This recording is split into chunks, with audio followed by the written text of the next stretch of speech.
Welcome to Politics Done Right. My name is Egberto Willies, your host. Good morning, Houston. Good morning, Harris County. Good morning, Texas. Good morning, United States of America. And good morning, the world. How's everybody doing today? I trust everybody is doing fine. You know why? Because we are going to make it so. First of all, another big thank you to the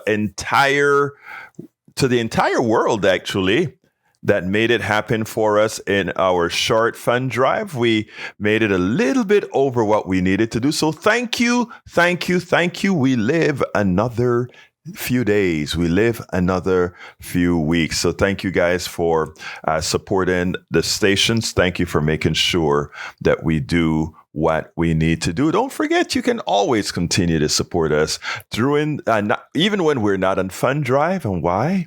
Because that makes our fund drives shorter, and that makes the amount we have to raise at that one time lesser as well. So don't forget, always open is that website, kpft.org, with that donate button, as well as 713-526-5738, extension 1 to donate. Anyway, let's throw it back to the control room to our two resident geniuses. How are my people doing? I haven't seen any geniuses around here, just a couple of old guys in the radio equipment. Hey, we're doing pretty good. You know, you mentioned something very interesting here, Egberto, about our fund drive. Yes, when you continue to fund KPFT, even not in fund drive, if you send a donation in, that shortens the fund drives. I mean, nobody likes to sit up here and say, oh, we need money. Oh, my God, where's the money? We hate that. You hate it. I hate it. Listeners hate it. So if you become a sustainer and we get enough sustainers, we might do away with all the fund drives. We won't need them because we have money coming in. Yes, to absolutely. Bring you shows like Politics Done Right, which, you know, the world would not be right without this show. Hey. So we absolutely have to say that. Captain Jack is in the control room, and he's actually running the show today. I'm just sitting here watching him, and he has some wisdom for us. Well, we can't do without the brother's wisdom. So give us that wisdom, my dear Jack. Okay. Good morning, Egberto. Good morning, sir. Yeah, this is about a little bit of personal responsibility. Two things define you: your patience when you have nothing, and your attitude when you have everything. And that was from Aman Ali. Oh, I love that. I've never had everything, so I guess we're okay. But yeah, you know what? You don't have much. Yeah, but that's a great thought, because, you know, that puts some onus on those people who, I don't want to say lucky to have gotten, though quite a few are lucky to have gotten. But, there's another thing, and I don't know if I think this one is in the Bible, that says something for those who have given or received. I don't remember the phrase, but it means who have received much, you are responsible for giving back so much, which is something that I believe in wholeheartedly. So I love that, Jacques. I love that. Anyway, folks, the title of the show today is Cover Election as If Last. Also, Oliver Anthony messages MAGA. Oliver Anthony is that guy. Well, we'll talk about it. And then Michael Steele on Trump. It is time for journalists to cover election 2024 as if it could be our last.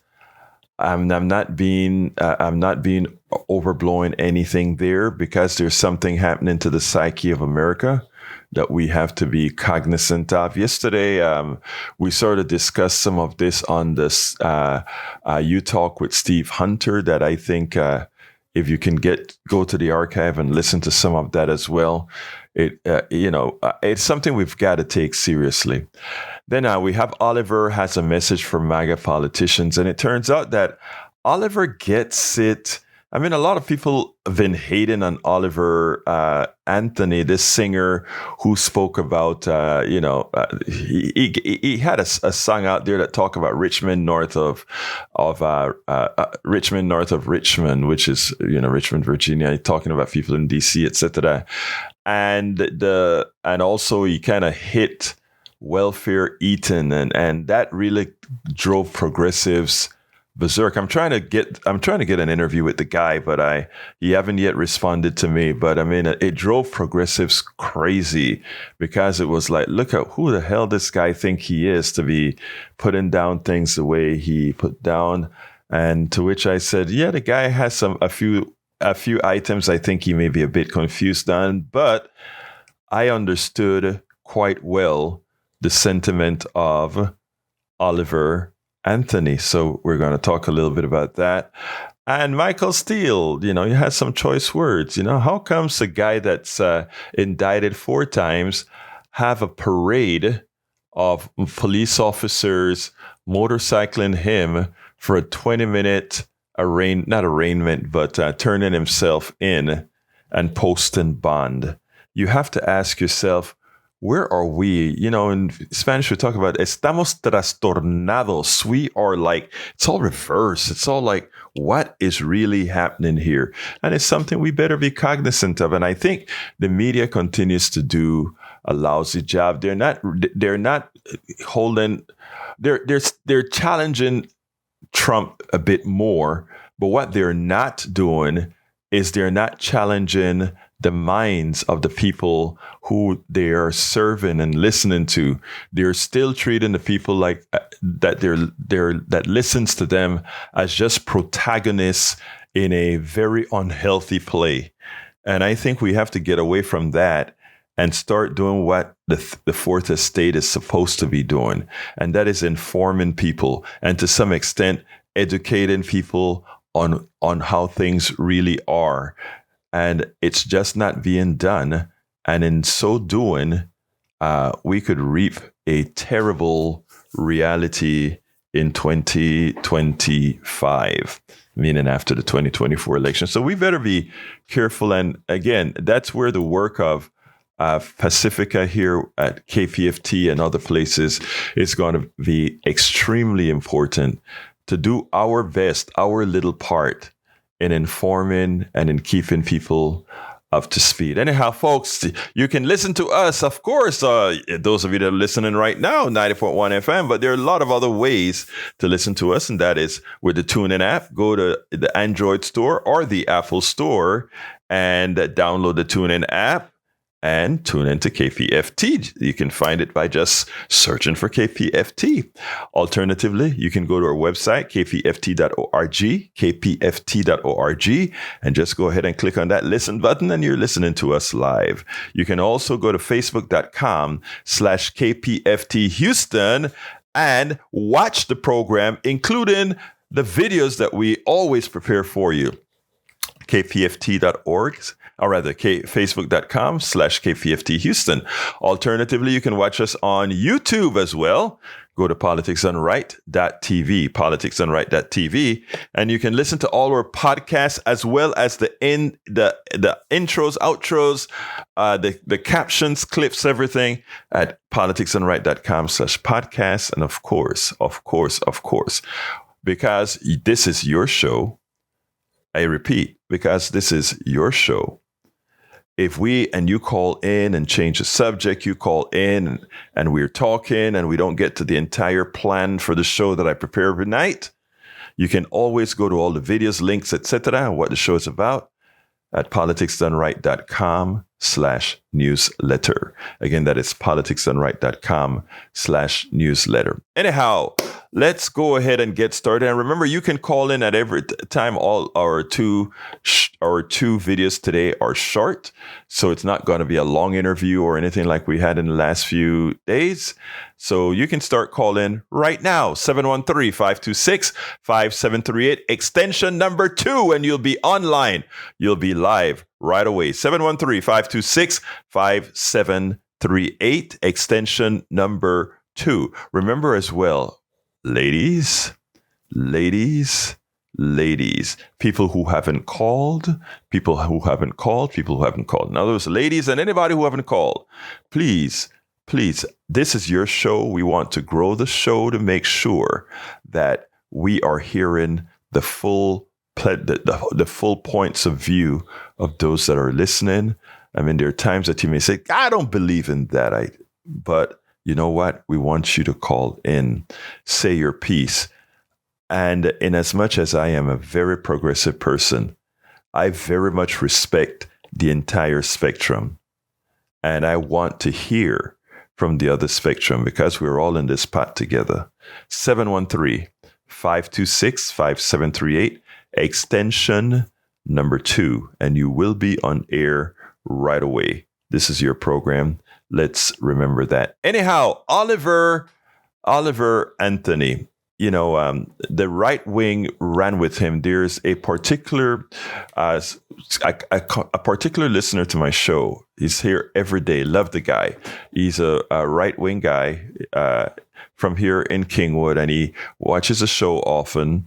And he kept on pointing out, listen to Oliver Anthony. And I'm always kind of dubious because many times when this brother comes with his suggestions, it's usually suggestions that he picks up off of some right-wing site that pretty much is dubious and never gives you truthful information, but twisted information. So he was like, you need to listen to Oliver Anthony, what he has to say.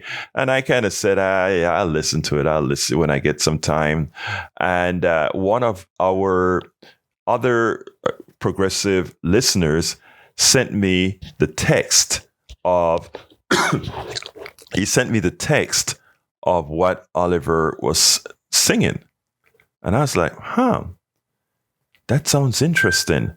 Why is the right wing going with something with a guy complaining about the status of our lives right now, the status of probably 80% of Americans? Well, under Biden, a lot more people got out of poverty and saw a little bit more light. So it may be about 65% of people now that are living paycheck to paycheck that, that are having issues. Why would he be sending me this? So on a few days ago, I decided to go to this guy's YouTube channel and not only listen to the song that the right wing was crazing about. And the reason the right wing went for that song is because it had something to say about welfare and people fat and eating, obese and eating, the stereotype.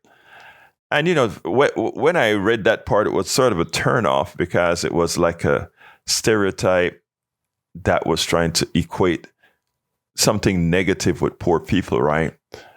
But I kept on listening, and I listened to a couple of his songs, and I'm like, this guy, why do I spend the time listening to this guy? And I'm like, because number one, everybody matters. But number two, he reflected the feelings. He reflected what a lot of people are meant to feel. Not necessarily that it is right, but that is what they feel. And the interesting thing about it, well, I tell you what, let me go ahead and play the clip that I prepared, and then we'll move from there. Before I play that clip, I better make sure that I have it all queued up correctly, and it seems like I do. So what I'm going to do is play that clip, and then we'll take it on the other side. The right wing was under the impression that Oliver Anthony wrote that song about the what the people are going through, as if it was going to be the national anthem for the right wing, right? Because, they just listen to a few words, that part that says welfare and getting fat and, the stereotype on welfare, et cetera, et cetera, et cetera. Well, it turns out that he's likely severely disappointing those on the right because, it turns out that he had a few words to say. And one of them he said was, I wrote that song about those people, so for them to have to sit there and listen to that cracks me up. He also says that song has nothing to do with Joe Biden. It's a lot bigger than Joe Biden. That song was written about the people on that stage, meaning the Republican Party stage, and a lot more too, not just them, but definitely them, he said. Though it remains to be seen if Republican politicians will get the message, the song does have one fan on the other side of the aisle, Democratic candidate Robert F. Kennedy. But here's the deal. the whole deal about the song is that when I listened to the song the first time and I saw the words, it's like, well, you know what? If he's singing that as an ode to the right, but looking at their policies and what he's complaining about, the guy better be he should be a progressive. He's just voting wrong. And in effect, if you listen to the words that he said, he doesn't want to get political. And in fact, he said, I'm right down the middle. Really, anytime you hear somebody say they're down the middle, they're really left really not wanting to say what they really stand for. But listen, look at his history, look at his background, look at the difficulties he's had in life. You know, a 30-year-old with these kinds of difficulties. I want you to listen to the follow-up that he has, and then we'll finish on the other side. I never used to wake up feeling this way. Just know I didn't used to wake up feeling this way. Cussing myself every damn day. Cussing myself every damn day. Always some kind of bill to pay. Always some kind of bill to pay. People just doing what the rich man says. People just doing what the rich man says. And that is the sentiment of probably 75% of Americans. Just what he said there. The problem is they just don't know what to do. They just figure that these rich guys, they're going to get what they want every time they want whatever they want. So to Mr. Anthony, Oliver Anthony, let me tell you something, brother. Look, you in your voice represent quite a bit of what folks are saying. If we could get all the people who know what the problems are to really start looking at who has the solution, then things will be okay. So maybe as opposed to being apolitical, just like you kind of meandered in politics a bit in this interview, brother, go ahead and get real political and say who is really, where the genesis of the problem is, who are really causal. Just saying rich people is not enough. We need to actually go to the causal nature of policy. Absolutely so. Absolutely so. So, I mean, when I listened to that again, and, you know, I listened to the song, and he had another song that he came out with again, he writes all the songs. And, you know, apparently somebody offered him quite a few $1 million and he backed out of it, or not, but he chose not to take it because he wants that freedom to do what he's doing. Again, the reason, look, the guy is you know, just your average regular folk singer or whatever, maybe country, blue. I don't even know his style exactly, but the sentiment of the words matter. Gonzalo, come on in, my brother, hermano mío. ¿Cómo estás esta mañana? Good morning. Buenos días. Buenos días, hermano. Háblame, hermano. Okay, the more I listen to both sides of a story, Democrats and Republicans, the more I sit on the fence. You know, to me, it's like two Netflix series. One goes one direction, and the other one goes in the other one. And of course, we are not gonna see the bad guy either in prison or the other one being judged. So, bottom line, I think this is the more boring election ever. And I wish it comes back the time when Obama won the presidency, because he was fresh blood in the political arena. He brought a new hope for people, especially for Black people. And I don't think this is the time in which we're going to have another Obama. So all in all, to me, it's a very boring scenario in which we're going to see the same faces, and they are just throwing mud to each other, and we are just watching. Gonzalo, you know, unfortunately, that's how a very large percentage of the people feel right now, just like you feel. The thing about it is, and I'm going to cover that on the next subject. I will be covering that on the next subject, and it's important because you notice I said one of the subjects is why journalists need to cover this election as it's our last. The biggest problem that our electoral system, one of the biggest problems that is apathy, right? Just like you, and I truly understand your sentiment. Even when we talk about Obama, I love what Obama represented when he was running, etc. But when Obama went into office, in as much as we got a slight nudge of the juggernaut, a slight nudge to get some progressive things done. One has to admit the reality that maybe he had to just coalesce into the establishment that you're talking about. You see how you mentioned when you just started this call where you were sitting on the fence, right? When I hear somebody say sitting on the fence, I hear somebody saying we're kind of see where the wind is blowing. And this I'm not saying from a negative perspective. I'm saying this from an understanding perspective. If you're voting for, if people are asking for your vote and they give you your vote and somehow you don't get things done that makes their lives better, albeit, look, Biden has made the lives of millions better, right? But there is so much more better that we need. That to the people that enough better wasn't given to, they sit down and they don't feel it, right? And then we have the other side of the aisle, the right wing. They're telling you and showing you the same problems that you have and giving you the semblance of having a solution. I mean, what irks me the most is when a Vivek would go on the stage and say, Donald Trump was the best president of this century, meaning better than Bush, better than Obama. That's what he really means. And you sit back and you ask yourself, go ahead. He was not. So I know. I agree with that statement.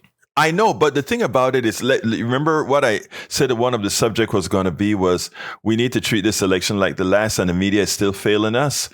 Vivek says that, but it is a constancy of people going on TV and saying that maybe you don't like Donald Trump, but his policies were good or his policies helped the economy or whatever. And there's nobody reminding everybody that what Trump was living on was the continuation of what Obama had done, the lift in the economy, longest lift in the economy under the Obama administration. And if you take a look at the real economics of what occurred, he did nothing more than what Haley said. And when she said, if you want to look at who has blown up the budget, look at Republicans. Haley said it, the former governor of North Carolina and Republican presidential candidate. I couldn't believe she said that on air, but it was true. Republicans have blown the budget more than Democrat has, for sure. And that is because they want to spend, but they don't want to tax. Democrats spend and tax. But here's the other part that she said. We always talk about earmarks. Earmarks are pieces of monies given to different Congress people for their district for special things or whatever, right? She pointed out, hey, $2 billion for Democrats and $13 billion for Republicans. So all the things that they speak about, it's projection because and Haley, Haley comes out and she says it on stage in a Republican debate, and the media didn't run with it. Finally, a Republican politician has told the truth, and Americans still think Republicans are the party of fiscal responsibility. And look, I don't want to come out superbly defending establishment Democrats because I don't defend them either. The only folks that we need to solve our problems right now, because it's the policies Americans need and say that they want, are progressives. And until we are able to sell that because it is true, we will always have a problem. So let me just tell you, my brother Gonzalo, you don't need to be on the fence. You are an educated man. Tú eres educado. You know your stuff, Gonzalo. So you don't need to. Let me give you my perspective about what Nikki Haley told us. I think Trump took advantage of the synergy of the economy at the time Obama left the power, and he just threw it, giving the tax break to his fellows. And his fellows were, to me, they are not only on one side, they are on both sides. So, you know what I mean? And, yes. I know. Of course, probably I'm wrong. But, I know, Gonzalo, estás correcto. And you're correct. Let me just tell you something else. All right. You take a look at right here in our city. I got a message last night. I haven't read it completely, showing that our own mayor, right? A Democratic mayor. And folks, don't take this at face value because I don't have all my research on it. But according to, and this is a reputable politician or activist that sent me the tweet late last night, is actually supporting a particular candidate, conservative candidate, where one progressive is running in the race. That tells you something. It tells you something. It's not about us. It's about the machine. And the machine isn't Democrat or Republican. No, it's the machine. I flee a machine that was running only on one side. Patria o muerte. So así, hermano. So así, there was hermano. no choice for me. And I said, if that comes the time in which I need to flee, I have a plan B. So I'm just watching. That's why I say I sit on the fence. Because I got you. don't trust any of those. And I just sit in the fence. I got you, Gonzalo. Right. Gonzalo, you keep listening, you keep watching, my brother, and we will all work with folks so that we all make the right decisions, brother. Anything else you have to say before I go to Johnny? Well, I think you need to run for some position. So no. Muchísimas gracias, hermano. Tenga buen día. You have a wonderful day, my brother. Have a blessed one. Bye-bye. All right. My brother, the mayor of Politics Done Right, is calling in. Johnny, come on in, sir. Morning to my brother from another mother. Hey, Magic Jack and Captain Reynolds rap. Those are their names. Remember them. I love it. Those are the two great guys of KPFT sitting in that control room, my brother. Talk to me, Johnny. Suddenly, Johnny is disconnected. I don't think I still see him on. I think that Johnny's been disconnected from reality here. Oh, we great minds think alike. Anyway, you said that it was something like it was amazing that Nikki Haley said what she said, and I have to disagree for the simple fact that she was able to do that. It's politically correct for her to do that, and she is a creature of political correctness, as all Republicans are. Why do I say that? Because you and I had a conversation not more than a few weeks ago about the fat man from New Jersey. You know, the one who Donald Trump likes to make fun of at the bar? Food bar? Okay, Chris Christie, or Chris Crispy, as Donald might say, he's the one who not too long ago, in front of that assemblage of Republican Party voters, told them an incomplete reality. He was not totally truthful. He gave part truth. He was projecting also, just like you said. He told his voters that Donald Trump increased the so-called federal deficit by, what was it, 13 trillion. Yeah. Some crazy number. But he didn't tell them how. It's not in their DNA to be totally honest and truthful. Right. Especially if they're going to admit to a national audience that the way Donald Trump did it was by giving a humongous income tax break to the ultra wealthy. Nikki Haley, I don't recall her saying that either. They can't say that. They cannot say that because it turns out it is really theft, right? And if you hear me talk about legalized theft and that sort of thing, that's what you call legalized theft because it is taking it out of the pocket. People may say, "Oh, they didn't really take it away from us because it was deficit spending." But who pays for deficit spending again? We do. So we are, whenever we have deficit spending, that is extra money that goes on to the budget or the debt that we pay for in interest. And those are people making free money. So they get money 3 times.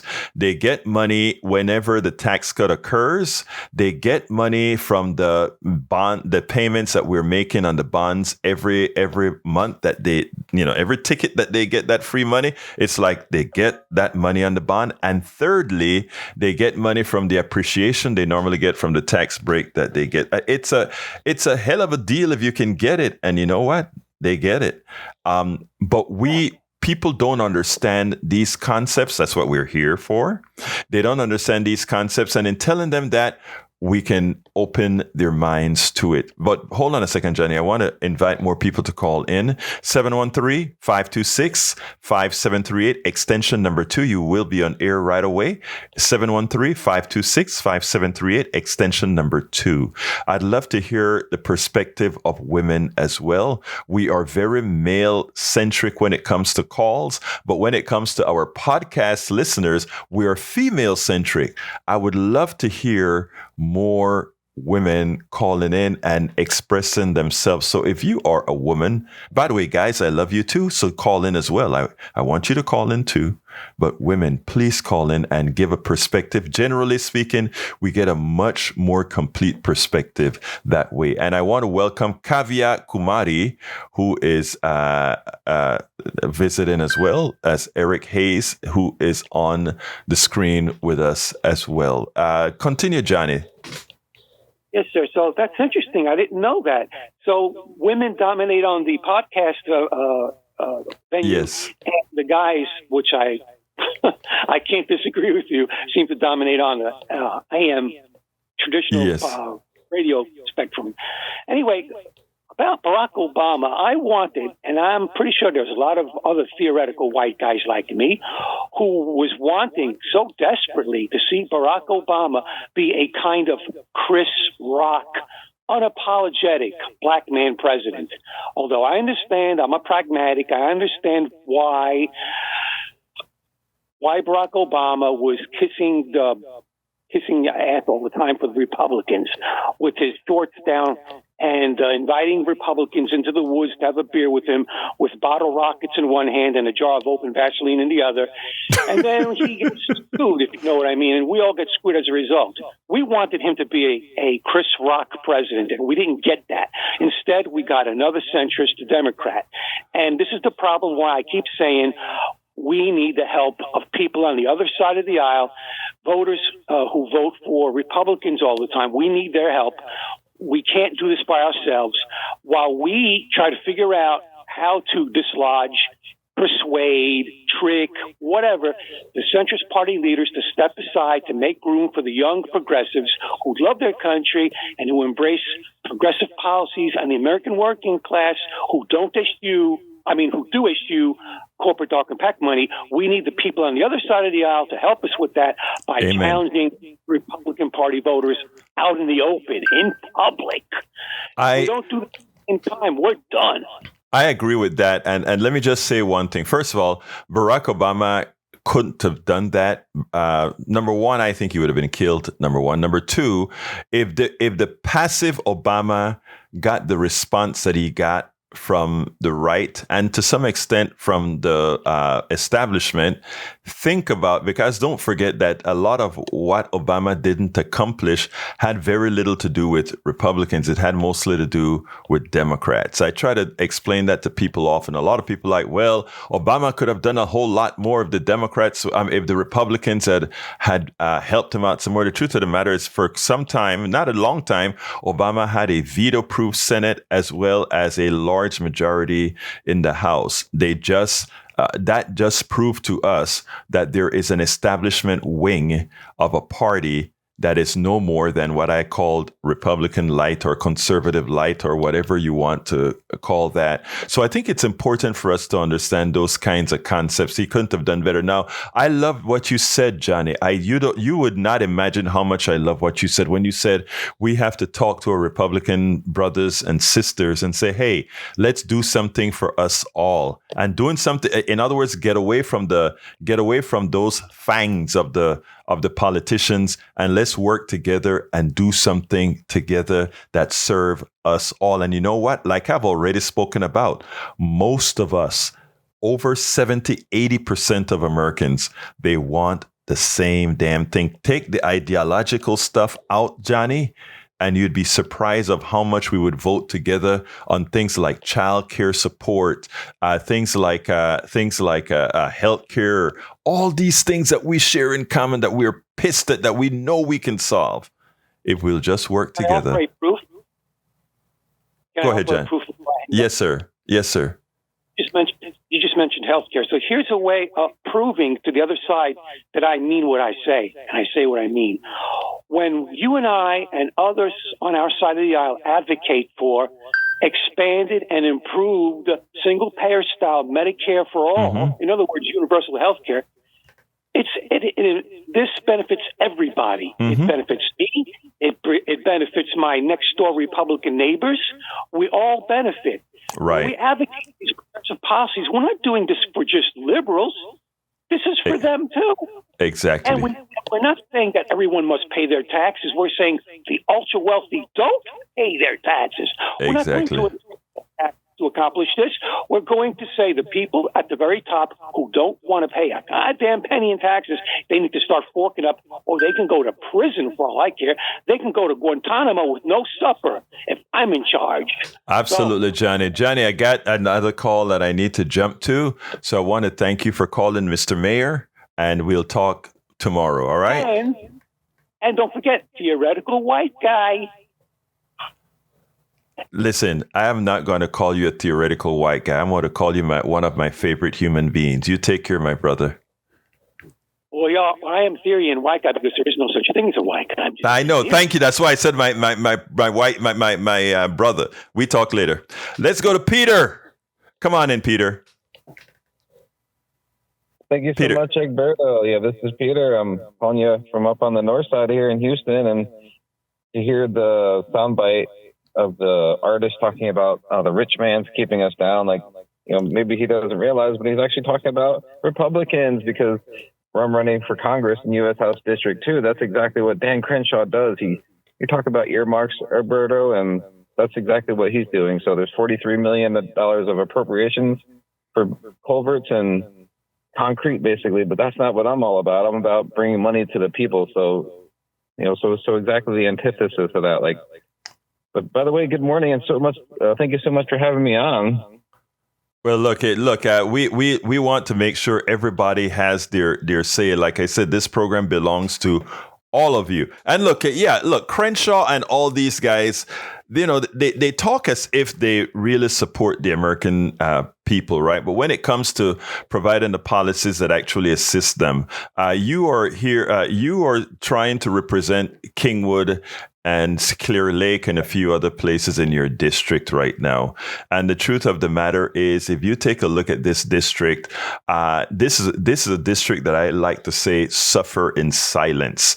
Recently, there was a woman here in Kingwood who died in child's birth. There was a woman here in Kingwood who got such a bad infection she lost. I mean, I can name you stories. And these are the same people that will support a Crenshaw, not realizing that a Crenshaw does not support assistance to all, health care for all.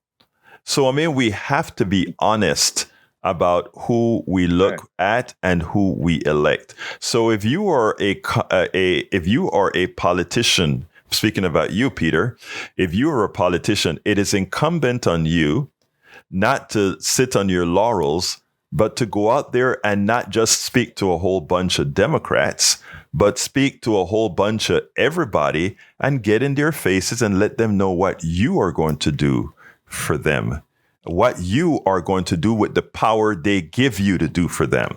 And that is what, if we had more politicians doing that, I think people would listen and people would be fine. But you got to get in their faces. You can't be saying this. You have to get into their faces. And when I say that, I mean pleasantly, of course. Of course, that's what I'm planning to do. And thank you so much for that great tidbit, Egberto. Well, no problem, Peter. I hope to see you on the trail. I hope to give you a real complete interview where you can actually say what you want to do for District 2. And again, of course, Crenshaw is welcome as well. I doubt he'll take it, but he's always welcome as well. Thank you very much, Peter. All right, let's go ahead and talk to Brother Tag. Come on in, Tag. Morning, Egberto. How are you? I'm fine. Talk to me. Yesterday, you guys were having a conversation on U-Talk about the results, what happened with the Trump presidency, how did that question go? Do you remember? Well, no, I do remember. I mean, the thing about it was is it really? I don't remember the question in detail, but the basic tenet of the question was: it's sort of what I'm talking about today. Could this be the last election? Why is it that Trump has the hold that he has? I don't quite remember the question itself, but it's sort of what I'm one of the topics that I have for today. Yeah, well, that's what I wanted to comment on. For me, it seems that the Trump presidency normalized violence in a lot of ways, and especially political violence, and especially racial violence. And at the same time, he helped to pump up people's anger about things. And together, those three really have some bad omens for our society. And as long as people are going to follow that type of philosophy, there's not good things coming down the pike for our American citizens. It's because all of a sudden you got a bunch of people that think they're correct to be violent, motivated, or politically motivated. And over the duration of this country, the pendulum has swung back and forth, especially politically. And then there is incremental change. And without that swing of the pendulum, we don't get any advancement in this country.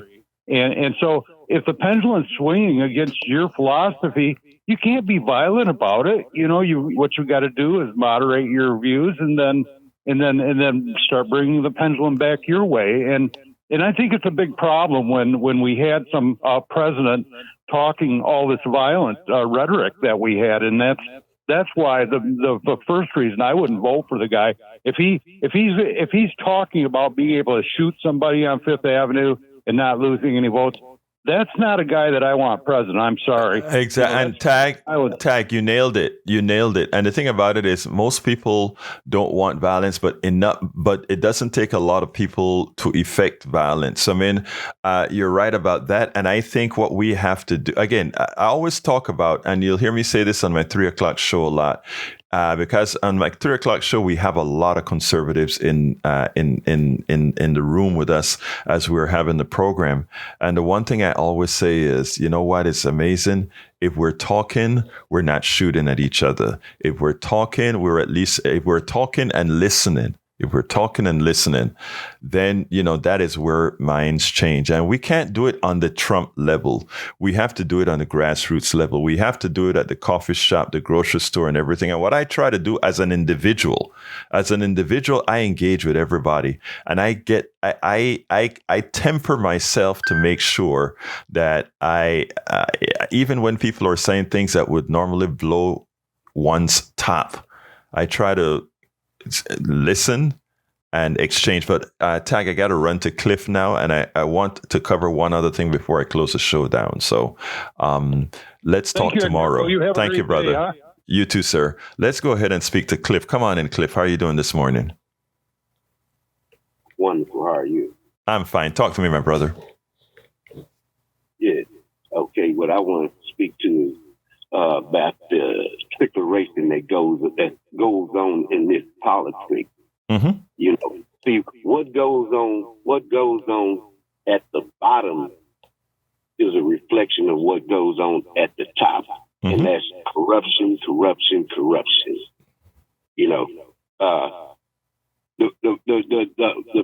The easiest way to control a mass of people is to make them think they're part of what's going on in this country. So we're going to let y'all vote.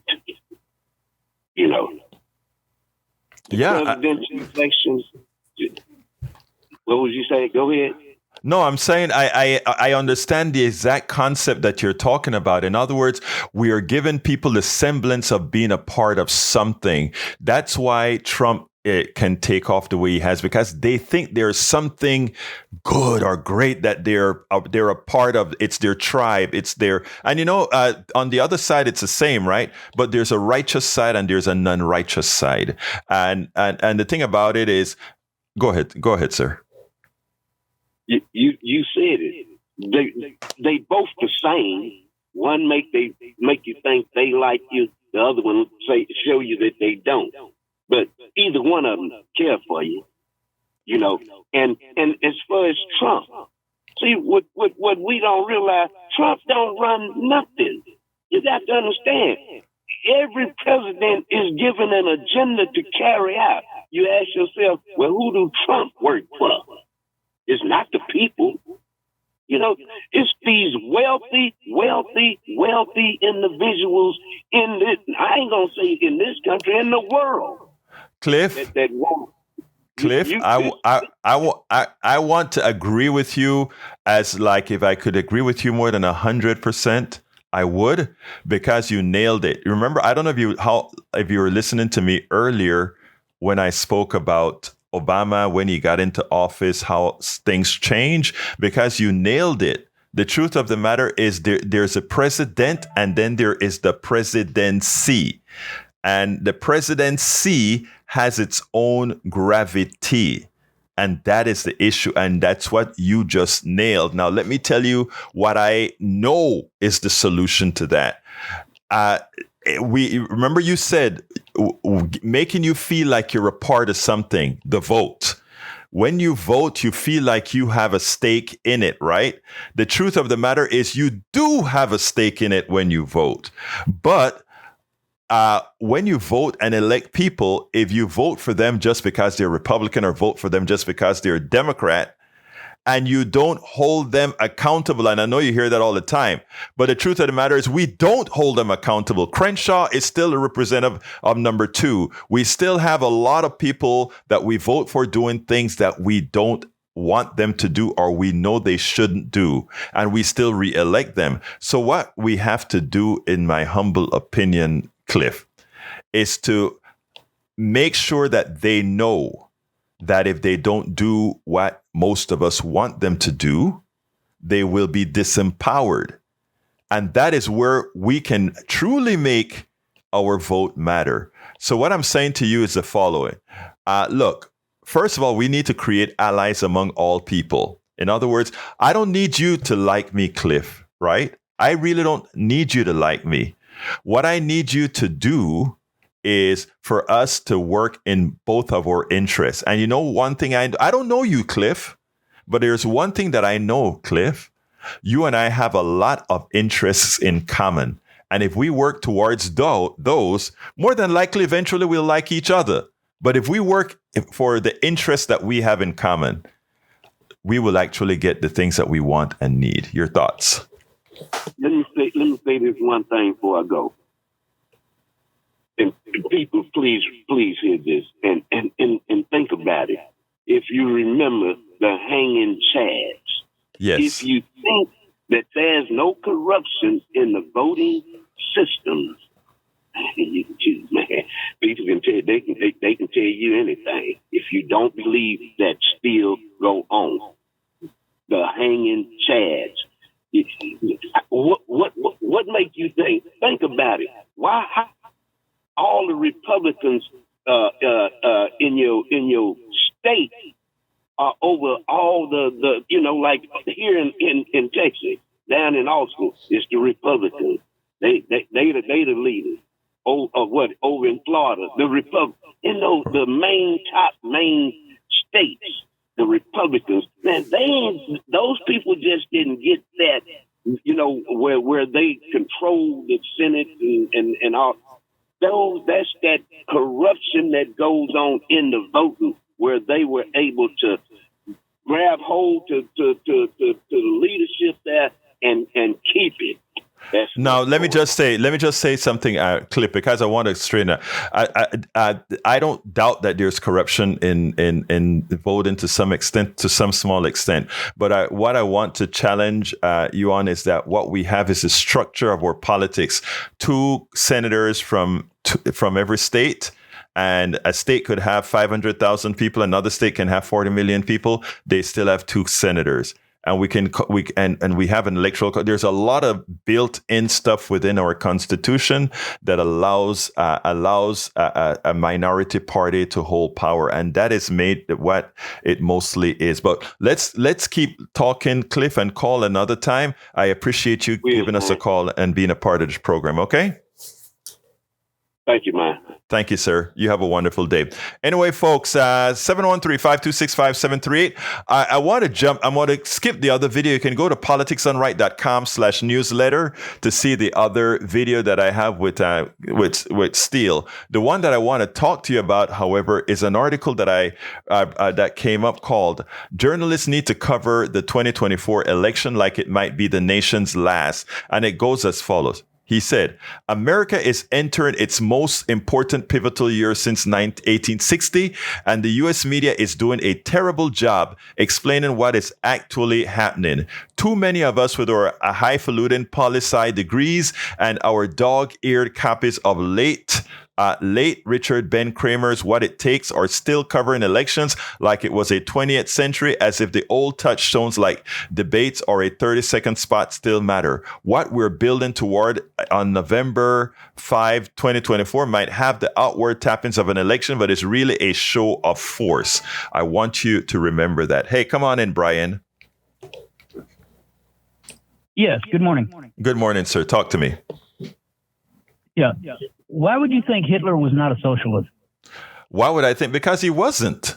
Let me tell you what a socialist is. And first of all, I'm talking about just a basic socialist. A basic socialist, by definition, believes in things like this: the people control. The people are the ones who vote together at a company and decide what's going to happen at a company. A socialist believe, we have to stop mixing socialism with the type of politics that they try to scare you into thinking here. All right. Another thing that they do is socialize healthcare. Those are the things that make one a socialist. El Señor Hitler was a fascist. It had nothing to do with universal healthcare. It had nothing to do with universal education. It had nothing to do with universal, all these things that take care of people. When you hear the word social, it means people. It doesn't mean anything negative. Now, we try to define it that way because rich people don't want you, Brian, to believe that you should have the things that you work for and deserve. But continue, sir. Okay, you just answered my question, and I'll make 4 easy points on that. Please do. It's called the Volkswagen, mm-hmm. the people's car. Mm-hmm. It's a Volkswagen. Mm-hmm. The Autobahn, Mm-hmm. Deficit spending built the Autobahn. Okay. Okay. He also nationalized all the banks. Okay. He took control from the people into the banking system. Okay. What did you just say again? You said he took control from the people. Isn't that what you said? He took control from the people. And okay, stop right there. Stop right there. Stop right there. That is exactly opposite to what I said, right? You said he took control from the people. I said the people take control. Look at that. We are in agreement. You just agreed with me that he's a fascist. No. He's not a fascist. You just said it. You just said it. You said he took control away from the people. Who owned the bank? Wait a minute. The people didn't own the bank. The people did not own the banks. Control of the bank. No. Wait, again, sir. Sir, I repeat it.